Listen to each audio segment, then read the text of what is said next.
तो एक बार फिर से आप सभी का मोस्ट वेलकम है आपका अपने यूट्यूब चैनल एसआर सरकार लाडला में। दोस्तों अभी की इस वीडियो में हम देखेंगे कि शोषण जो बायोलॉजी का चैप्टर 2 है उसका नोट्स कैसे बनाएं। बिल्कुल आसान भाषा में बना हुआ है, फुल एक्सप्लेनेशन के साथ बताएंगे, तो वीडियो के एंड तक बने रहिएगा। अगर अच्छा लगे तो like share subscribe and comment कीजिएगा। तो आइए बिना देरी किए हुए वीडियो को शुरू करते हैं। तो जैसा कि नाम है चैप्टर का कि शोषण, नाम है शोषण, तो इसलिए पहले शोषण का परिभाषा देखेंगे। तो शोषण का परिभाषा क्या है? शोषण, तो शोषण हम किसे कहते हैं? तो शोषण उन सभी क्रियाओं का सम्मिलित रूप है जिससे हमें ऊर्जा प्राप्त होती है। यानी कि जिस क्रिया से हमें ऊर्जा प्राप्त होता है उस पूरे प्रोसेस को हम शोषण कहते हैं। और इसमें होता क्या है? तो इसमें होता है पहले ग्लूकोज रहता है, उसका O2 की उपस्थिति में विखंडन होता है और वो कार्बन डाइऑक्साइड और जल तथा ऊर्जा में विभक्त हो जाता है। जल हमें चाहिए, ऊर्जा चाहिए, कार्बन डाइऑक्साइड नहीं चाहिए, इसलिए इसको हम लोग छोड़ देते हैं और ये दोनों रख लेते हैं। मुख्य रूप से ऊर्जा हमें चाहिए। अब देखिए, पहले उसके बाद है हवा। हवा पहले कहाँ जाता है?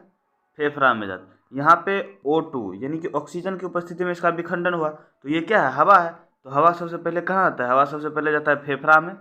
और फेफड़ा क्या करता है? फेफड़ा जो है, यहाँ लाल रक्त कोशिका में हीमोग्लोबिन रहता है, तो फेफड़ा जब हवा आता है तो हीमोग्लोबिन उसको ले करके और कोशिका तक जाता है। कोशिका क्या करता है? उस ऑक्सीजन को ग्लूकोज, कोशिका के पास ग्लूकोज रहता है और उस ऑक्सीजन की सहायता से ग्लूकोज को तोड़ता है और वो CO2 तथा ऊर्जा में तोड़ देता है उसको। उसके बाद क्या होता है कि CO2 जो यहाँ से मुक्त हुआ, और थोड़ा जल भी बनता है, नहीं लिखे हैं, CO2 जो यहाँ से मुक्त हुआ, अब इसको फिर क्या करेगा? हीमोग्लोबिन इसको लोड करेगा। हीमोग्लोबिन इस CO2 को फिर से लोड करेगा और उसके बाद वो यहाँ सीधे पहुँचा देगा किसके पास? फेफड़ा के पास। पहले इधर से इधर गया O2 लेकर के, अब फिर इधर से लौटा कौन चीज़ लेके? CO2 लेके। अब CO2 लेके फेफड़ा में आया, फिर इधर बाहर छोड़ दिया। तो क्या हुआ कि O2 को हम लोग रखे तो यहाँ विखंडन हुआ ग्लूकोज का, और CO2 को हम लोग बाहर छोड़ दिए। चलिए अब देखते हैं। तो शोषण का, उम्मीद करता हूँ शोषण का पूरा समझ आ गया होगा। अब देखते हैं शोषण के मुख्य प्रकार। तो शोषण के जो है मुख्यतः दो प्रकार होता है, एक अवायवीय है, दूसरा वायवीय। अब दोनों में अंतर देख लेते हैं अपने, उसके बाद परिभाषा समझ आ जाएगा। कहते हैं ये O2 की अनुपस्थिति में या अपर्याप्त उपस्थिति में होता है, यानी कि ऑक्सीजन की अनुपस्थिति भी रहेगा तो अवयवी शोषण हो जाएगा। अगर अपर्याप्त, यदि थोड़ा मात्रा में भी रहे तो फिर भी हो जाएगा। उसके बाद है ये O2 की पर्याप्त उपस्थिति में होता है। जब तक यहाँ पर O2 अधिक नहीं रहेगा तब तक वायवीय शोषण नहीं हो पाएगा। कहते हैं इसमें ग्लूकोज का आंशिक विखंडन होता है। इसमें जो ग्लूकोज का है वो थोड़ी मात्रा में विखंडन होता है। ग्लूकोज जो है वो 2 पाइरुवेट में टूट जाता है। और यहाँ ग्लूकोज का पूर्ण विखंडन होता है, पूर्ण रूप से विखंडन होता है। और क्या बनता है? तो ग्लूकोज C6H12O6 का विखंडन होता है ऑक्सीजन की उपस्थिति में। तो बनता क्या है? तो बनता ये CO2 H2O और ऊर्जा। देखिए, ये चूंकि ग्लूकोज की अनुपस्थिति में होता है, इसलिए ये कम ऊर्जा उत्सर्जित करेगा और ये अधिक ऊर्जा उत्सर्जित करता है क्योंकि यह ऑक्सीजन की उपस्थिति में होता है। अब देखिए, चौथा है ये कोशिका द्रव में संपन्न होता है। मतलब ये अवयवीय शोषण कोशिका के द्रव में होता है, और जबकि कोशिका द्रव में ही होता है माइटोकॉन्ड्रिया, और वायवीय शोषण कहाँ होता है? माइटोकॉन्ड्रिया। यानी कि हम लोग कह सकते हैं कि ये हम लोगों के जीव जंतु में, यानी कि हम लोगों के शरीर में ये होता है वायवीय शोषण, और ये एक कोशिकीय वगैरह के शरीर में ये अवायवीय शोषण होता है, जैसे ईस्ट हो गया, इस सब में अवायवीय शोषण होता है। अब देखिए कुछ नोट है, उसको देखेंगे। कहते हैं कि शोषण क्रिया के बाद हमारे शरीर में ऊर्जा ATP के रूप में संचित रहता है।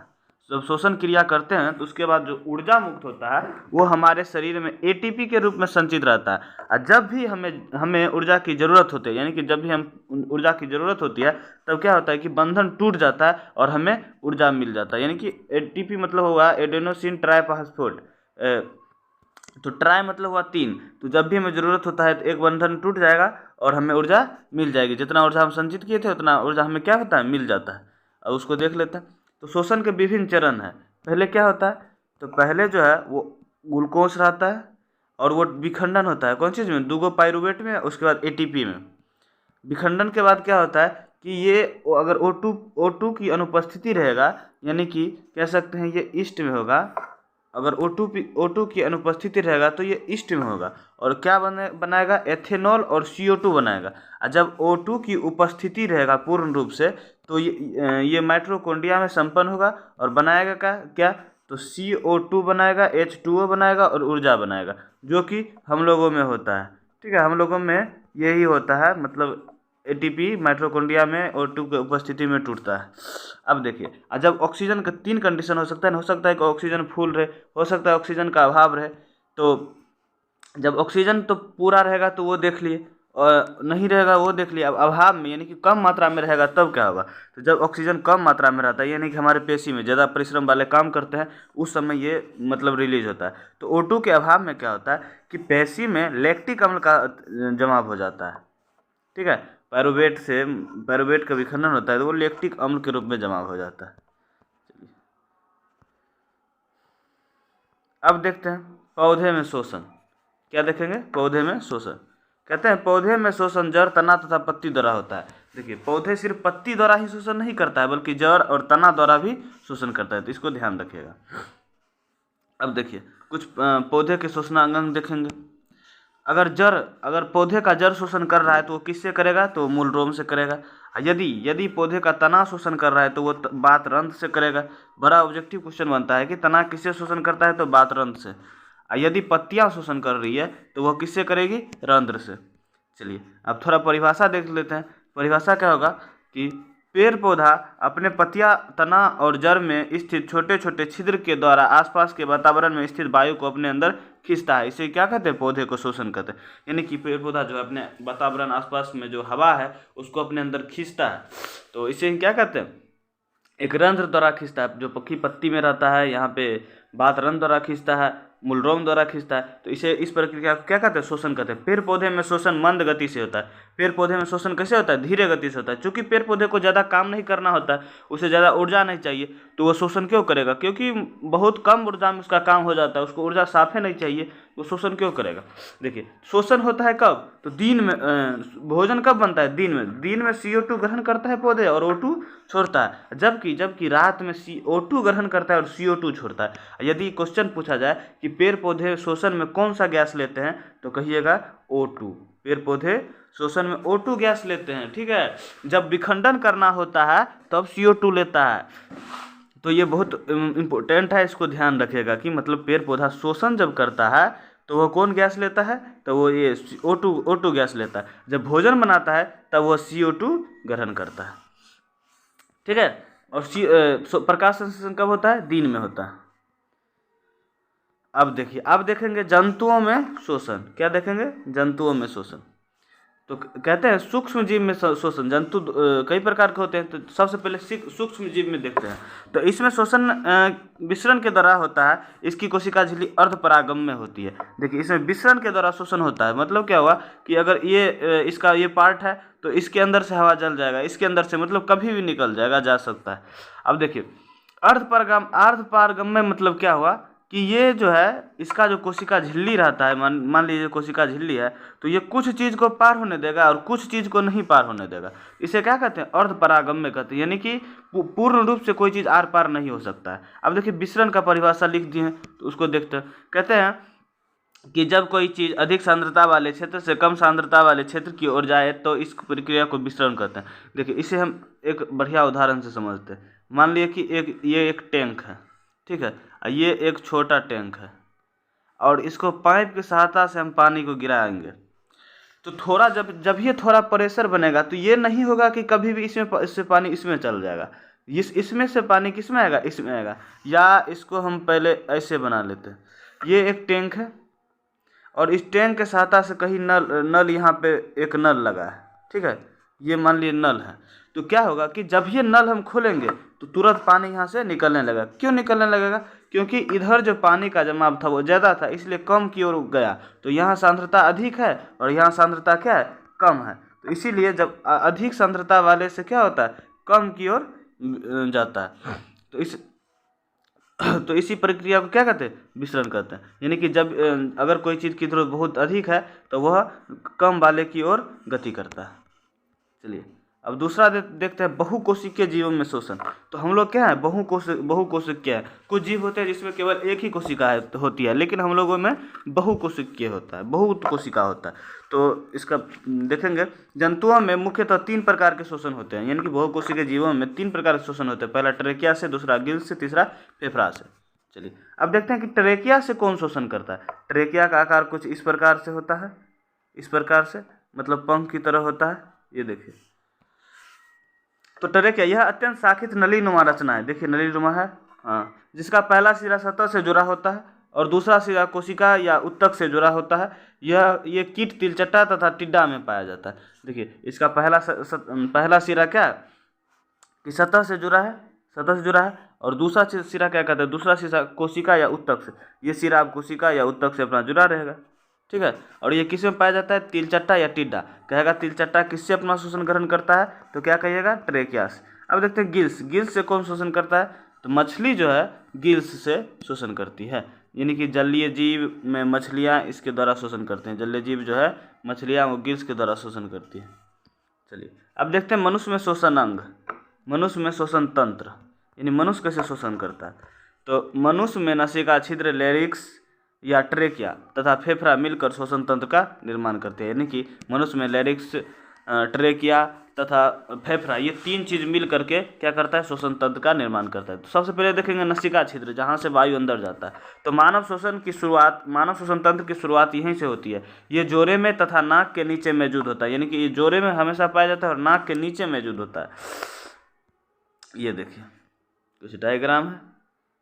सबसे पहले हवा हम यहाँ से लिए, नसिका है, उसके बाद ये ट्रेकिया है, हवा यहाँ से लिए, यहाँ से होते होते ये यहाँ आया। उसके बाद क्या हुआ कि ट्रेकिया जो है ये 2 भाग में बट गया, जिसे क्या कहते हैं, ब्रोंक्स कहते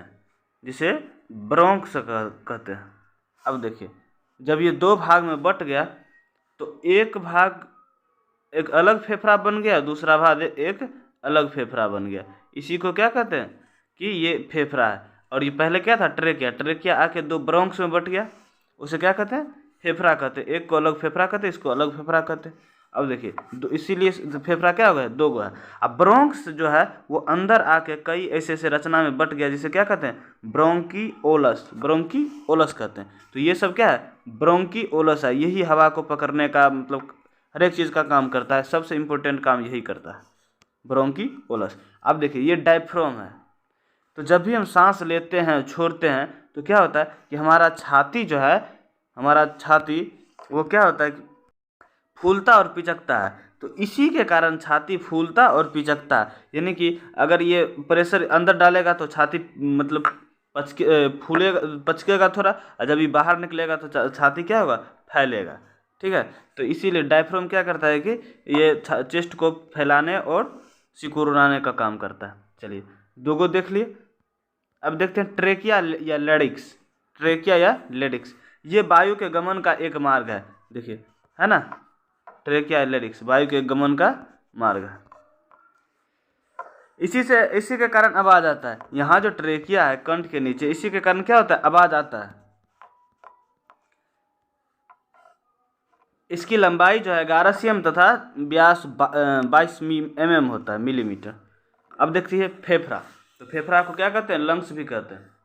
तो फेफड़ा के बारे में देखेंगे, कहते हैं कि इंसानों में ये एक जोड़े के रूप में पाया जाता है। बिल्कुल सही है कि इंसान में क्या होता है, फेफड़ा जो है वो जोड़े के रूप में पाया जाता है, ठीक है। इंसान में फेफड़ा जोड़े के रूप में पाया जाता है। सभी स्तनधारियों का यह शोषणांग पे क्या है, फेफड़ा है। ये नली 2 हिस्से में बट जाती है, जिसे ब्रोंक्स कहते हैं। उसके बाद ब्रोंक्स अंदर आके कई नलिका में बढ़ जाती है, जिसे ब्रोंकीओलस कहते हैं। इन्हीं पतली नलिका से खून के कई पतले पतले कण जुड़े होते हैं, और उन्हीं नलिका से खून के कई पतले पतले क्या होते हैं, कण जुड़े होते हैं। और इन्हीं सीरा के जरिए फेफड़े में खून आता है, यानी कि ब्रोंकीओलस सीरा के जरिए ही फेफड़े में क्या होता है, खून आता है, और फेफड़ा उसे हृदय में पंप करता है। फेफड़ा क्या करता है, उसे हृदय में पंप करता है। ब्रोंकीओलस कई पतली नलिका में बट जाती है, जिसे वायु कोशिका कहते हैं। ब्रोंकीओलस जो है वो कई पतली नलिका में बट जाती है, जिसे हम क्या कहते हैं, वायु कोशिका। यानी कि ब्रोंकीओलस भी कई पतली कोशिका में बट जाती है, जिसे क्या कहते हैं, वायु कोशिका। चलिए आप कहते हैं कि हमारे फेफड़े में 3 × 10⁸ वायु कोश होते हैं।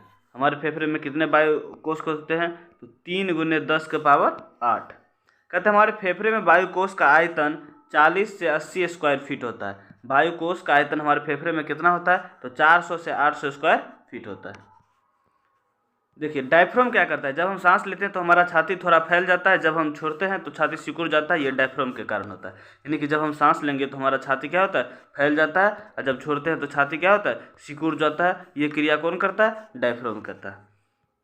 अब देखेंगे शोषण की क्रिया विधि। शोषण की क्या क्रिया विधि है? शोषण में दो क्रिया विधि का सम्मिलित रूप है।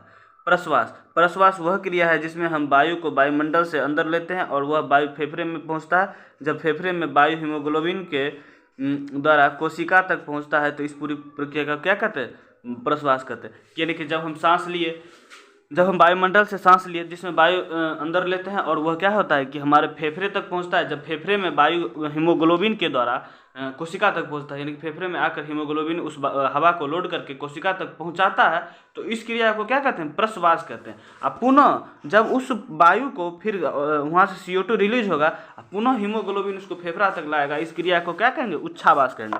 तो देखते हैं हम, कहते हैं प्रश्वास द्वारा ग्रहण ऑक्सीजन ग्लूकोज के विखंडन के बाद CO2 का निर्माण करता है और CO2 पुनः हीमोग्लोबिन पर सवार होकर फेफड़ा तक जाता है और लंग्स इस CO2 को बाहर निकाल देता है। इस प्रक्रिया को क्या कहते हैं? उच्छ्वास कहते हैं। यानी कि प्रश्वास द्वारा लाए गए कौन चीज़ को?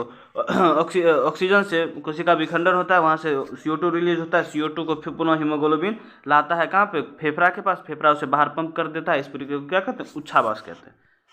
चलिए अब देखते हैं श्वासोच्छ्वास। तो प्रश्वास और उच्छ्वास दोनों के सम्मिलित रूप को क्या कहते हैं? श्वासोच्छ्वास कहते हैं। प्रश्वास और उच्छ्वास दोनों के सम्मिलित रूप को श्वासोच्छ्वास कहते हैं।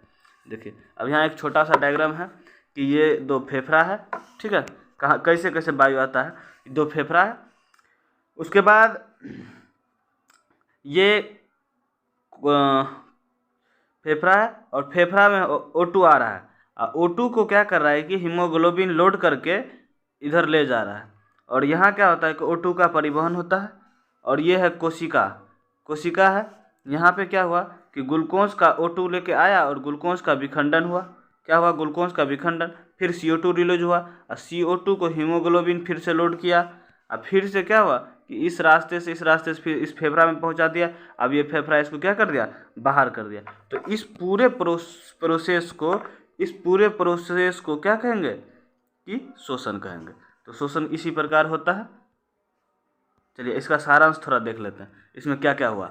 देखिए O2 फेफड़ा में जाता है, तब Hg मतलब हीमोग्लोबिन O2 को ब्लड में भर लेता है, वह रक्त कोशिका तक पहुंचकर ग्लूकोज का विखंडन करता है तथा CO2 और ऊर्जा मुक्त करता है। तब CO2 पुनः रक्त में घुलकर फेफड़ा तक जाता है, तब लंग्स इसे बाहर फेंक देता है। तो दोस्तों इस प्रकार से हमारा पूरा शोषण चैप्टर कंप्लीट हो गया और ये SR सर भी आ गए। तो नमस्ते सर। तो आप लोगों को कैसा लगा ये वीडियो? कमेंट करके ज़रूर बताइएगा। अगर अच्छा लगा है तो एक लाइक, शेयर एंड सब्सक्राइब कर दीजिएगा। कमेंट करना नहीं भूलिएगा। तो मिलते हैं किसी नेक्स्ट नोट के साथ। तब तक के लिए धन्यवाद। आप लोग अपना पढ़ाई करते रहिए। मिलेंगे किसी नेक्स्ट वीडियो में।